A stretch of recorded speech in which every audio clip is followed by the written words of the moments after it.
I had a few of my kids whose parents did like my mama did and sent them to certain schools for a reason.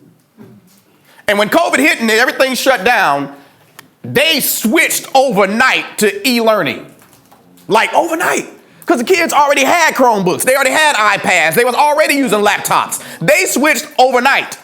They didn't miss a beat. Kids was doing PE outside at home, taking pictures of themselves and videotaping themselves and sending it in to the teachers. I was like, what kind of mess is this? Pastor Jay, I got to do my homework. I got to go outside and do my jumping jacks. Are you serious? My kids from the inner city? Oh, let me tell you how different their experience was. COVID shut us down the beginning of March. Most of my kids did not receive a Chromebook until the end of April.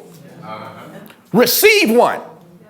By the end of April, the school is now like, we can't even get in contact with the majority of the kids. You noticing a gap here?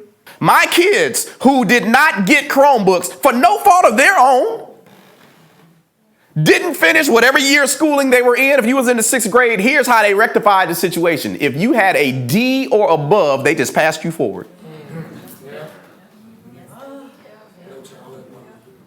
Just passed you forward.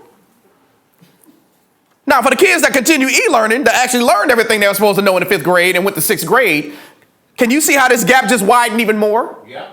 This is how you create education gaps. What does education gaps create? Wealth gaps. Yep. Now you got kids that can't compete.